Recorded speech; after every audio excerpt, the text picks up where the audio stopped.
Steve, that was a young team out there, so you must be really proud of not only that they competed so well, but they've won it. I actually spoke before the game that the age bit doesn't interest me. I get that some of them were younger, but if we want to get them to the first team quicker, we need to expose them to this sort of environment quicker, and I thought they handled it well. To a lot of nerves, you would understand that, but in the end we managed to find a way to win, and I thought the younger players were excellent. There's obviously been some changes with youth structure, and you might not want to go a lot into it. Can you tell us a little bit about that idea of exposing players early and maybe what that looks like?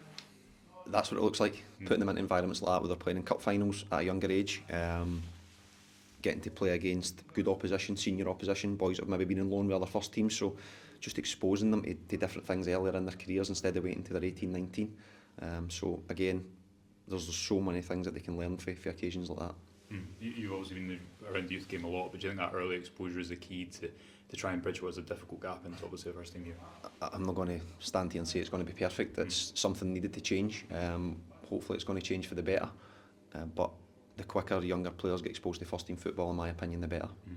Just in terms of the game tonight, you must have been pleased with how your side looked after the ball, and even when they conceded that difficult time just before half time, came out strong in the second half. I'll be honest, I just wanted to get to half time because what we worked on yesterday in training wasn't working. Oh, really? Our out of possession stuff wasn't quite where I wanted it to be. I didn't think we were aggressive enough, but that was purely down to my organisation. I think I got it wrong in the first half. I wanted to be more aggressive, but I wanted to get them in at half time to explain that, and Celtic got the goal, which I probably thought they deserved in the first half.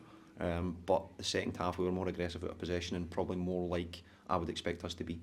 And just a word on Casemiro, I know he only played 45 minutes, but good for him to come back and get that goal. Nice moment.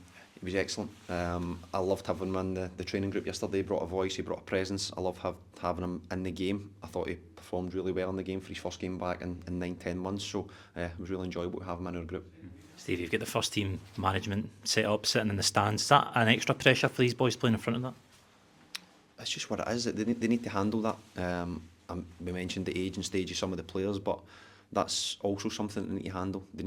We want to get them the first team as quick as we possibly can, and we want the manager watching them. They want the manager watching them, but when they get put in those scenarios, they need to perform and catch the eye. You know, it's like Rangers fans constantly wanting the next young player to come through, one of their own. Do you think we're now seeing a bit of the fruits of the labour coming out of the academy? I think we will. I think you've obviously seen Mason Munn this year, you've seen Bailey Rice, you've seen Finlay Curtis. But again, I would be telling lies if the appearances that they've had is enough. It's not enough. We need more. We need people that are going to play 100, 200 games. And hopefully in the next year or so we'll start to see that.